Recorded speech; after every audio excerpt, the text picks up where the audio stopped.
Bonsoir Jean-Yves Le Drian, merci d'être notre invité. Vous êtes ministre de l'Europe et des Affaires étrangères. L'actualité internationale est très riche. Ce matin se tenait une conférence au Quai d'Orsay de soutien au Liban en présence de Saad Hariri. Vous étiez en Algérie avec Emmanuel Macron, vous étiez au Qatar hier avec lui et vous parcourez le monde. Votre parole est assez rare, donc merci d'être là dans une actualité que je disais qui peut être aussi tragique puisque depuis 3 jours, la déclaration de Donald Trump a été un peu a suscité un choc. Ce soir, il y a une réunion de l'ONU dans laquelle, à l'instant, les Européens affirment que la décision américaine de transférer l'ambassade américaine de Tel Aviv à Jérusalem serait non conforme aux résolutions de l'ONU. Il n'y a pas eu d'embrasement aujourd'hui, on était inquiets, mais néanmoins, est-ce que pour vous, la situation reste très tendue, préoccupante ? Nous sommes dans une situation internationale, vous l'avez dit, qui est extrêmement tendue. Des risques, des tensions, des menaces partout. Je pense que nous n'avons jamais vécu une situation aussi difficile depuis la fin de la guerre froide. Singulièrement dans la région du Proche et Moyen-Orient, mais pas que là. Et donc l'initiative prise par le président Trump d'annoncer là, à ce moment, ce principe de faire de Jérusalem la capitale d'Israël et d'annoncer en même temps que les États-Unis allaient transférer leur ambassade à Jérusalem est une initiative qui est en rupture avec le droit international.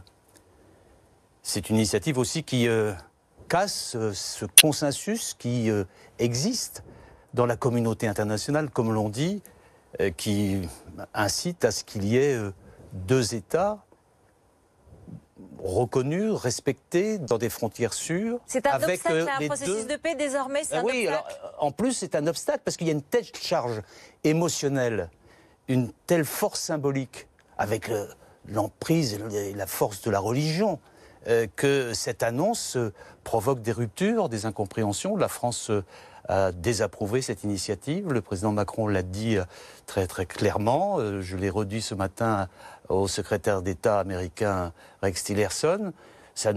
Dans la situation actuelle, cette initiative que je trouve intempestive ne permet pas d'avoir un processus de paix qui permettrait de régler cette relation difficile entre la Palestine et Israël.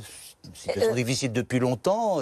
Jean-Yves Le Drian, Rex Tillerson, qui était avec vous ce matin, il a aussi souligné que ce déménagement n'aurait pas lieu avant 2 ans et que le président Trump était très clair sur le fait que le statut final de Jérusalem et ses frontières devaient être négociés et décidés par les parties de ce conflit. Justement. Alors pourquoi agir ainsi Il a voulu atténuer la portée de la décision de son président. Le président Trump a indiqué aussi dans ses mêmes propos qu'il était favorable à la solution des 2 États. Bref, alors pourquoi sinon provoquer des mouvements qui, je l'espère, n'auront pas lieu. Parce qu'il faut... Cette affaire doit se régler de manière simple. Il y a un cadre. Le cadre, c'est le droit international, les résolutions du Conseil de sécurité. Elles sont nombreuses et elles sont claires sur la manière d'arriver au résultat. Il y a une méthode, c'est la négociation avec l'ensemble des acteurs. Puis il y a un but, il y a un résultat à atteindre. Ce sont les 2 États autonomes, indépendants, dans des frontières sûres, respectueux l'un de l'autre, avec comme capitale Jérusalem des 2 États. Voilà le processus qu'il faut mettre en œuvre. Et là, je crois qu'on n'a pas fait le chemin qu'il fallait faire. Est-ce que la France a du coup une place, puisque les États-Unis peuvent être affaiblis dans ce processus? Est-ce que la France, l'Europe, mais enfin la France peut avoir une place? Le président Macron a indiqué qu'il était favorable à soutenir toute initiative qui pourrait permettre d'aboutir à la relance du processus de paix. Pour l'instant, ce processus est arrêté. Il y a eu des initiatives dans le passé, y compris d'ailleurs sous le gouvernement précédent, mais pour l'instant, elles sont bloquées. Il y a eu des initiatives européennes, pour l'instant, elles sont bloquées. Donc il faut prendre le chemin d'un processus. Le président Trump annonce qu'il a un projet il faut qu'il le dise, qu'il l'explique, pour que, éventuellement, cette intervention puisse être gommée par une relance d'un processus de paix que chacun souhaite. Emmanuel Macron reçoit Benjamin Netanyahou ce dimanche à Paris. Qu'est-ce qu'il va lui dire ? Nous verrons bien après les entretiens. Le ministre des Affaires étrangères européen se retrouve aussi lundi matin à Bruxelles pour auditionner M. Netanyahou. Les principes sont clairs. La méthode doit être définie, mais il faut trouver les moyens d'une relance dans une région qui est déjà extrêmement anxieuse, où il y a des menaces, des risques nouveaux qui interviennent, même si le fait que Daesh soit progressivement éliminé de la scène en Irak et en Syrie permet d'avoir des ouvertures plus clémentes. Mais aujourd'hui, ce n'est pas le cas. Justement, alors on va revenir sur le Liban, puisque évidemment vous en avez parlé ce matin. Mais un mot sur la Syrie. La Russie a affirmé hier que la Syrie était totalement, je cite, libérée de Daesh. Est-ce que vous diriez la même chose ? D'abord, je trouve parfois un peu étonnant, je vous dis ça très librement, que la Russie s'approprie la victoire contre Daesh. Ça me surprend. Parce qu'en réalité, Daesh occupait une partie de la Syrie et quasi une bonne partie de l'Irak.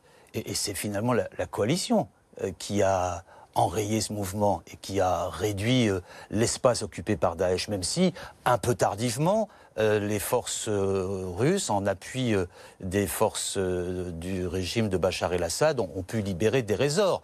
Donc, c'est un retour d'une interprétation qui est parfois un peu abusive, même si on se réjouit que Daesh soit sorti de Deir. Et la réalité, c'est que, oui, territorialement, aujourd'hui, on peut considérer que Daesh n'a plus d'autonomie territoriale réelle et qu'il reste encore quelques poches. Mais on va vers la fin de l'emprise territoriale de Daesh. On ne va pas vers la fin d'un risque terroriste à partir de Daesh. Parce que va se produire à ce moment, est en train de se produire un autre phénomène qui est la dilution des combattants et sur le territoire irakien, sur le territoire syrien. Il y a une ferme d'entrée dans la clandestinité qui se produit et qui peut demain provoquer des attentats, des actions terroristes nouvelles. On est dans une nouvelle donne. Et donc, cette nouvelle donne, elle ne peut se régler que si on reconstruit politiquement, socialement, économiquement les deux États qui ont été meurtris par l'action de Daesh depuis plusieurs années. Ça veut dire qu'on y est prêt, que les Européens y sont prêts, que la France est prête, qu'on va donner de l'argent pour cette reconstruction de la Syrie et de l'Irak ? D'abord, la situation est différente en Irak et en Syrie. En Irak, il y a un gouvernement, le gouvernement de M. Abadi. Il va y avoir des élections bientôt. Il y a un processus démocratique qui est mis en place. Il y a une volonté du Premier ministre Abadi d'avoir une solution inclusive pour que l'Irak retrouve une dynamique propre en respectant les compositions confessionnelles, la composition faite de plusieurs composantes que sont les chiites, les sunnites, les yézidis, les chrétiens, les kurdes. Bref, il y a vraiment une mosaïque et qu'il faut intégrer dans un État modernisé, plutôt fédéral, où chacun ait sa place. C'est pas fait. Parce qu'il y a aussi en Irak des combattants de Daesh qui maintenant sont retournés à la maison, mais qui peuvent aujourd'hui s'inquiéter de la suite. Parce que je vous rappelle, en Irak, il n'y a pas très longtemps, c'était Al-Qaïda. Oui. Et c'est après Al-Qaïda qu'il y a eu Daesh. Comment vous expliquez qu'on l'a vu par exemple pour la chute de Raqqa, les djihadistes étrangers ont pu quitter Raqqa et la coalition... Pas que les étrangers. Non, d'abord les Syriens, ça c'est sûr, les Syriens, mais la grande surprise c'était de voir que les djihadistes étrangers ont été autorisés à quitter la ville et donc à se disperser comme vous l'expliquez, et à la grande surprise de la coalition. Oui, il y a eu un accord entre les forces démocratiques syriennes, qui sont les forces qui ont libéré Raqqa et qui ont libéré les territoires autour de Raqqa. C'est un espace d'ailleurs très important, qui, on ne le dit pas assez, qui est tenu par les forces démocratiques syriennes qui sont appuyées par la coalition, qui représente 40% de la Syrie à peu près, 60% des ressources pétrolières. Ce n'est pas rien. Ce territoire est maintenant à peu près tenu. Il n'y a plus Daesh dans ce territoire. il y a eu un échange à un moment donné, protection des civils contre départ des groupes djihadistes. Et les forces démocratiques syriennes ont estimé qu'il valait mieux agir ainsi, puisque Raqqa était vraiment une ville difficile à prendre, parce que il y avait beaucoup de civils. Extrêmement resserrée, des toutes petites rues, et il y avait beaucoup de civils, beaucoup d'enfants, et ils ont préféré ce compromis. Ce qui fait d'ailleurs que, je reviens à votre observation préliminaire, que ces groupes-là, de combattants de Daesh, sont allés dans des poches qui restent encore aux frontières entre la Syrie et l'Irak. Donc il faut être extrêmement... sur les combattants étrangers français, il y en a un certain nombre encore, leur retour en France par leurs propres moyens est quand même extrêmement difficile. Ce qui peut se passer, ce qui commence à se passer, c'est que certains sont arrêtés, sont emprisonnés. À ce moment-là, ils sont soumis à la justice irakienne parce qu'ils ont combattu contre l'Irak. On sait combien il y en a encore des Français Il y là-bas ? a eu à peu près 700 combattants étrangers français. Je ne pense pas qu'ils soient autant maintenant, un peu moins, mais il y a un chiffre qui tourne autour de 500, oui, qui sont là et qui seront faits prisonniers ou qui s'éparpilleront ailleurs. 500 encore aujourd'hui. Français. Mais il y a 500 encore. Il y a des combattants étrangers qui sont d'autres nationalités. Il y a des Tunisiens, il y a des Saoudiens, des originaires du sud de la Russie, il y a des Tchétchènes. Bref, tout cela faisait des unités assez fortes qui aujourd'hui sont en train de se disperser. Ce dont je parlais tout à l'heure, ce sont des combattants de Daesh qui sont originaires d'Irak ou originaires de Syrie, qui vont retourner chez eux. Et cela, il faut éviter qu'ils soient des cellules dormantes de Daesh. Donc, ce n'est pas fini, même si une étape très importante a été franchie, grâce à l'action de la coalition, grâce aussi, là, sur la fin, à l'action du régime de Damas soutenu par la Russie, mais uniquement à la fin. Vous avez reçu le Premier ministre Saad Hariri aujourd'hui, qui avait quitté son pays pour aller en Arabie Saoudite, qui est arrivé à Paris, qui est retourné au Liban, qui est revenu. Vous savez ce qu'a dit un de ses amis politiques qui n'est plus un de ses proches? Il a dit finalement, en retournant au Liban, il est retourné dans sa prison, dans la prison du Hezbollah. Oh, je crois que c'est du mauvais esprit. D'abord, la France est très attachée au Liban. Nous avons une histoire longue avec ce pays. Nous sommes très attachés aussi à sa forme institutionnelle, au respect de l'ensemble des composantes qui constituent le Liban, à la fois des composantes historiques, des composantes religieuses, pour que chacun trouve sa place. Le Liban a fait la preuve d'une démocratie pluraliste, d'une pluralité confessionnelle qui a permis... Il n'y a pas de déséquilibre aujourd'hui et il n'y a pas de mainmise, d'hégémonie de l'Iran à travers le Hezbollah au Liban et en Syrie aujourd'hui, par la victoire aussi de Bachar al-Assad sur une partie du territoire. La victoire aujourd'hui, c'est celle d'Hariri. Incontestablement. Y compris d'ailleurs, je crois, au niveau de l'opinion publique libanaise. Parce que dès que Hariri est sorti, tout le monde l'a rappelé. Et il est revenu en imposant ses orientations, il l'a bien fait. Et ce qui est très important aujourd'hui, c'est qu'il est soutenu par l'ensemble de la communauté internationale. La réunion que nous avons tenue ce matin, qui a été ouverte par le président Macron, où était présent monsieur le Premier ministre Hariri, mais était présent aussi le secrétaire américain, mais il y avait aussi le représentant de la Chine, de la Russie. Tout le monde est d'accord sur l'unité du Liban, sur l'intégrité de ce territoire, sur le respect des institutions libanaises, sur le fait que les élections qui doivent avoir lieu prochainement puissent se tenir le mieux possible, et sur le fait que le Liban ne doit pas être concerné par tout ce qui se passe à l'extérieur.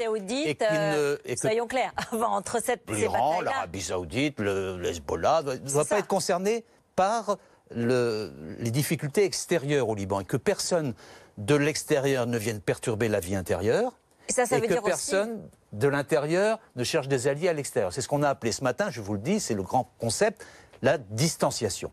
Et tout le monde ce matin parlait de distanciation. Eh bien, très bien. Ça va permettre au Liban de continuer à se reconstituer, parce qu'il faut que ce pays se reconstitue. Et nous avons convenu de 3 grands rendez-vous qui vont se tenir au début de l'année prochaine. Un grand rendez-vous humanitaire, parce que ce pays, de un peu plus de 4,5 millions d'habitants, a en plus 1,5 million de réfugiés, qui sont généralement les réfugiés venus de Syrie, qui sont là et que le Liban gère le mieux possible, souvent avec beaucoup de générosité, mais il faut l'aider. Il y aura une conférence humanitaire qui va permettre, je pense, d'amenuiser ces difficultés. Il y aura une conférence sécuritaire. Et une conférence économique. et une conférence économique. Un mot quand même, je reviens sur Donald Trump, parce que on l'a évoqué, vous avez vu Rex Tillerson ce matin, vous avez été très, très clair sur la décision de Donald Trump et très, très dur. Ça veut dire que on peut pas... Ah non, mais voilà, mais est-ce que ça veut dire qu'on peut... Le monde est devenu totalement imprévisible avec Donald Trump? Comment est-ce qu'on peut travailler? Et quelle relation franco-américaine, du coup? Nous avons un discours clair. Je l'ai été ce matin, le président Macron l'a été hier. Nous disons aux Américains, quand nous sommes en désaccord avec eux, vous êtes nos alliés historiques, mais nous avons un désaccord sur tel point, parfois des points importants. Je pense à ce qui s'est passé là sur le statut de Jérusalem, la décision américaine, la décision du président Trump de reconnaître Jérusalem comme capitale d'Israël, mais aussi l'affaire du climat, où ce retrait est un peu incompréhensible. Bref, nous disons que nous sommes en désaccord. Mais nous avons aussi des points d'accord importants. Sur la Corée du Nord, nous sommes d'accord. Sur la Syrie, nous en avons longuement parlé avec Rex Tillerson aujourd'hui, nous sommes en phase. Sur le Liban, nous sommes en phase. Sur le Sahel, nous sommes en phase. Sur la lutte contre le terrorisme, nous sommes en phase. Et quand nous sommes en désaccord, nous le disons clairement. Est-ce que le président Macron va aller en Iran? Oui. C'est confirmé? Quelle date à peu près? La date n'est pas encore pour nous. Pourquoi? Parce que nous parlons avec tout le monde. Et que dans la situation actuelle au Levant, il importe de dire, entre autres, à l'Iran, mais de leur dire franchement, la solution de la crise au Moyen-Orient, c'est chacun des pays, l'Irak, la Syrie et le Liban, soient autonomes, soient reconnus dans leur souveraineté, puissent vivre normalement sans interférence de puissances étrangères. Il faut le dire aussi à l'Iran, puisque l'Iran s'est beaucoup intégré, beaucoup inséré dans les combats qui ont eu lieu et en Syrie et en Irak. On voyait souvent le général en chef Soleimani des forces des gardiens de la Révolution venir inspecter ces forces. Ça doit être terminé. S'il y a une solution politique, il faut que chacun reste chez soi. Que l'Iran n'occupe pas la Syrie, en fait, en quelque sorte. On va dire encore, c'est une occupation. Que les forces du Hezbollah qui sont en Syrie reviennent sur leurs lieux de vie initiaux, que les forces iraniennes se retirent, que ces pays se retrouvent avec leurs propres forces et leurs propres habitants, et que les réfugiés reviennent. C'est ça le sujet. C'est un sujet très lourd. Sur l'Irak, je vous l'ai dit, ça va mieux. On est plutôt optimiste. Sur la Syrie, on est au début du commencement de la paix. Et c'est un chemin qui va être long et difficile. Je reviens en un mot, il nous reste une minute, sur la politique française. Oui. Vous êtes maintenant aux côtés d'Emmanuel Macron, ministre des Affaires étrangères, un des ministres les plus importants du gouvernement. Vous aviez travaillé avec François Hollande. Oui. Est-ce que vous allez rejoindre le parti d'Emmanuel Macron, La République En Marche? Est-ce qu'il vous le demande? Parce qu'on entend dire de tous les jours, la recomposition politique n'est pas terminée. Oui, ça c'est vrai. Je pense que la recomposition n'est pas terminée, que le tsunami politique qui a été provoqué par l'élection d'Emmanuel Macron et les conséquences après aux législatives, ce tsunami n'a pas encore fini d'avoir ses effets. Moi, j'ai rejoint Emmanuel Macron. Je l'ai rejoint avant le premier tour des présidentielles, de manière très claire, parce que ce choix correspondait à mon itinéraire de vie, à mes valeurs, à tout ce que j'ai fait quand j'ai été acteur de la vie politique, surtout en Bretagne. Et je ne m'estimais pas du tout en rupture avec le travail que j'ai effectué auprès de François Hollande, dont je suis assez fier, parce que j'avais de la fierté de servir François Hollande. Je suis très heureux de faire ce que je fais avec Emmanuel Macron. Je pense que c'est un homme courageux, pragmatique, audacieux. Je suis comme Nicolas Hulot, je suis comme Gérard Collomb. J'ai rejoint Emmanuel Macron, le président de la République, et je le sers avec beaucoup de plaisir. Merci beaucoup Jean-Yves Le Drian. Merci d'être venu sur notre plateau. Restez avec nous, la suite bien sûr.